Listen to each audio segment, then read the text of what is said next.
Nigel, did you know that love is a dagger? Nigel, it's a dagger. Did I have the idea to make this video solely so I could do a Loki-inspired outfit? Maybe. I don't know if you can even really appreciate the outfit super well yet.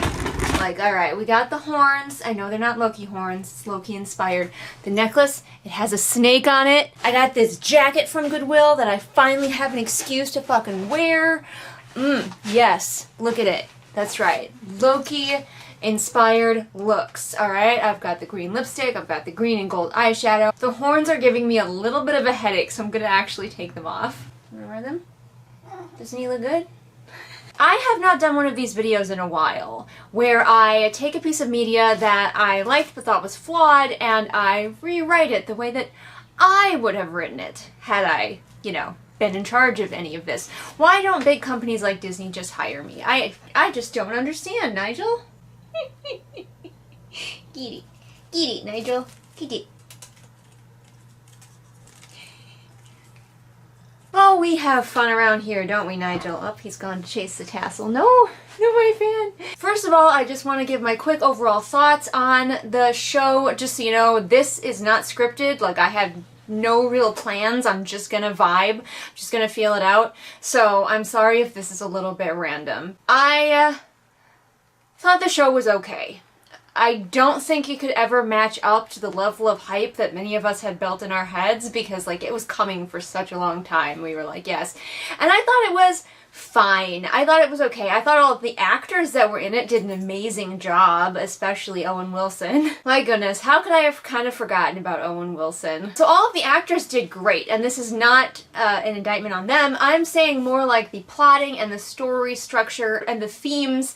Those I found to be mediocre, and there's nothing wrong with that. Like, a show is allowed to be not perfect. That's fine. And if you did watch it and you thought it was perfect for you, that's also fine.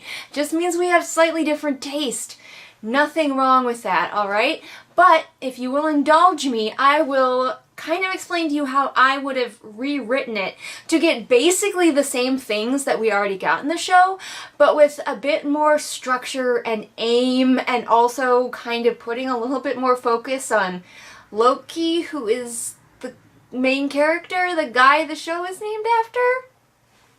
What are my thoughts? How would I rewrite Loki? And if you completely disagree with these ideas, that's okay, because nobody's putting me in charge of writing anything for Disney, so I think you're pretty safe. So we start out basically the same way. Loki grabs the Tesseract and he gets zapped away, and he ends up with the TVA. He ends up with Mobius, and he sees all of the images of his life, his alternate life of Asgard being destroyed. He has that emotional gut punch that we all love so much. Thank you, Tom Hiddleston, for your amazing face acting.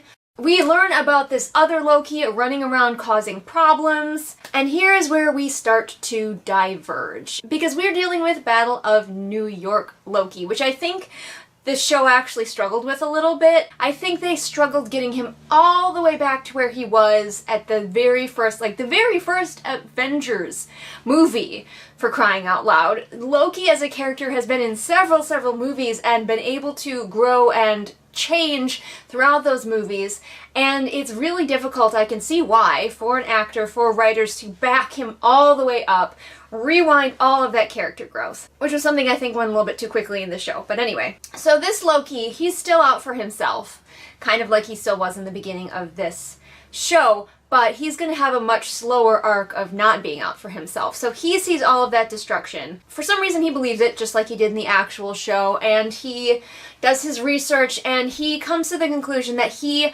wants to get back to Asgard, because if you think about it, like, who has he got? What has he got? He's got nothing. He was thwarted on Earth. All he has left is his home, his brother, his mother. He's just seen his mother die, and he's very close with her. So he's like, I can prevent it. I can stop it, because he's still very certain of himself. So he's like, I just need to get back there. So he does his research, and he comes to the conclusion, partly correctly and partly for his own gains, that the other Loki that they want is hiding out in apocalypses. And he goes to Mobius, and we still get that delightful scene where he ruins a salad. There would be rioting in the streets if we skipped out on the salad ruining scene. It just makes the whole show. Anyway, so Loki convinces Mobius of this, and they do a little bit of apocalypse hopping, and we still have our fun, we still have our be free my horned brethren, or whatever. All of that good stuff. But Loki still has his ulterior motive. And this is honestly where I thought the show was going to go.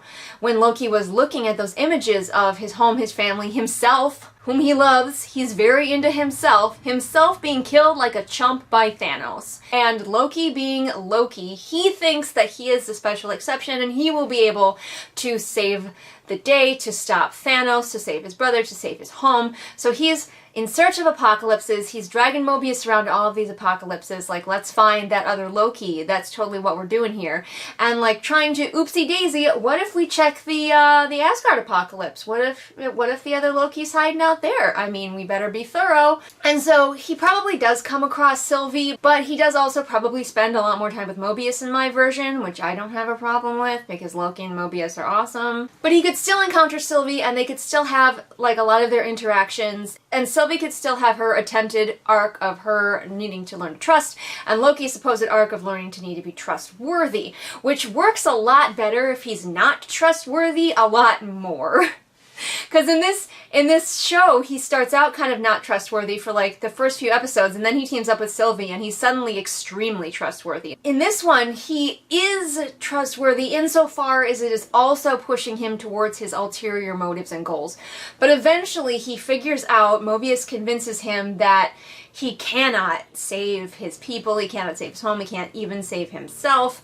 And of course, then we get a great breakdown scene. We let Tom do some more of his amazing emotive work, and we've got Mobius there to help deal with it, maybe Sylvie too. But then Loki can come to that conclusion of, well then, if I can't save everything, I have to get to the end of time and have a word or a stab with whoever is there and deal with that situation. And Sylvie's like, yes, agree, that's what I've been driving towards all along. So both of these Lokis are still working towards their own ulterior motives. Our Loki, though, has maybe learned a few more lessons along the way. Somewhere in there, I'm sure we would also get the revelation for Mobius that the TVA is not what he thinks it is. I think there's still room for that in there. I haven't worked out the minutiae of exactly where that would fall, but I think that would fall in there.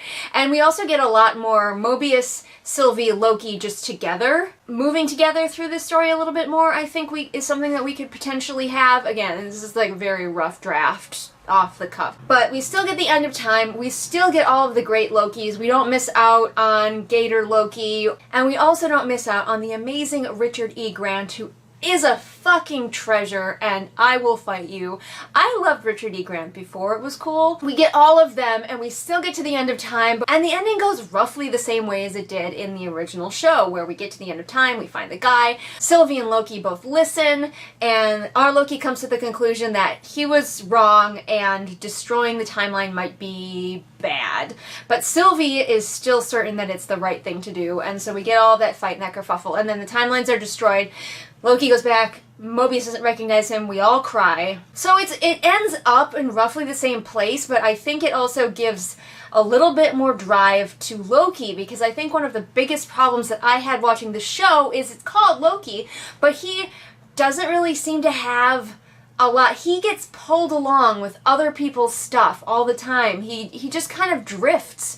And one thing about Loki, at least I've always thought in the movies, is that he always had some sort of goal that he was working on just for him on the side. Like, he might drift along with other people's shit, but he's always, like, looking out for number one. Loki is looking out for Loki, first and foremost, probably his brother second. So it was weird to have him suddenly be so cool with just going along and wanting to be partners with Sylvie right away and all of this stuff, when there was never a moment where you realize that he's, once again, really just looking out for number one. Like I said, if he is not trustworthy a lot longer, it will be so much more powerful when he is trustworthy later. Where he is right now in the show would be fine for the Loki that we have gotten to know through all of the movies, but the Loki who's coming off of the Battle of New York is not a trustworthy guy, especially to strangers who he has just met and have just informed him that his world is gone. That's a blow for a guy who is basically all ego. So I would just like to refocus the show on Loki and give him some drive, something that he's really, really striving towards. While he's doing these other things, we know that he's also got something that's just for him going on in the background. And in the end, he gives up that thing that's just for him because he thinks that's better for the world. One thing that I wasn't sure about including when I was filming this video, but now that I've thought a little bit more about it, I think I do want to include it, is whether or not I would eliminate the romantic subplot. And ultimately, I came down on the side of, yeah, I probably would. There's just not as much room for it in my version. And I'm sure people are going to say, well, you just didn't like the romantic subplot because you're an asexual.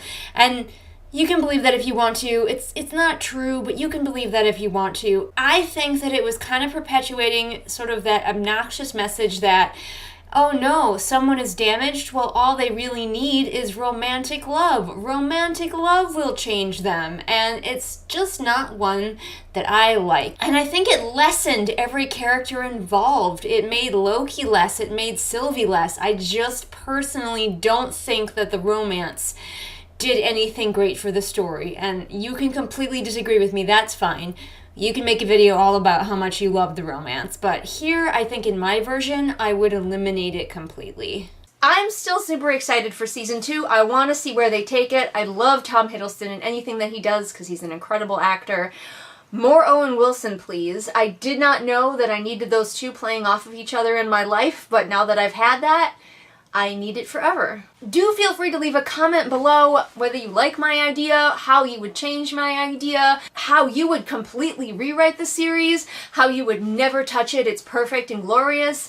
All those comments, leave them below. Just, please be nice. I know this is fandom and sometimes we can get a little bit aggressive, If you didn't like my take, then you don't need to tell me to, die or anything. It's fine. You can leave that part out. Thanks so much for watching my meandering ramblings. I hope I have covered everything here that I wanted to cover. If not, I will put it in the doobly-doo, along with links to all of my social media. Now, I know you might be thinking, hey, weirdo, why do you think you can rewrite Loki? What credentials do you have? Well, actually, I'm an author, and you can purchase my latest book, The Wolf and the Hawk, on Amazon right now. It's a fantasy romance, but it's a romance with a plot, so if you like some kissing and some killing, go check it out. The sequel will be coming out hopefully this year, possibly the beginning of next year, and I'm also working on another story over on my Wattpad. All the links down below.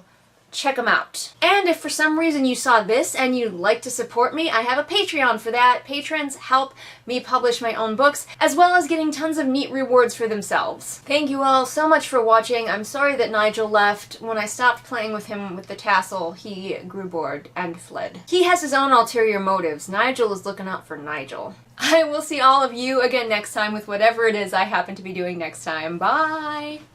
And 1, and 2, and 3, and 4, and 1, and... Oh hey, I've been working out my muscles because I have got a lot of patrons to read, and it's gonna take me all my energy. Let's go! We've got Steve, Puppet Master, Rainfall, Kit, Hidden Glade, Persephone, Light Julie, OS, Anna, Belle, Patrick, Anne Sophie, Callison, Ray, Artemis, Shelby, Zaire, Jesper, Irene, Scribbling Cat, Savvy, Jenny, Amanda, Lisa, Sarah, and Lennox. Whew! That was a workout, but I made it through. And you can bet that you have never heard of a better group of patrons in your entire life. You haven't. You just haven't. It's impossible. We have no proof that Avi is not a Loki. No proof.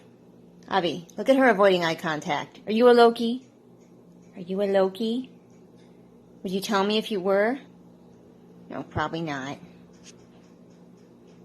I think she might be.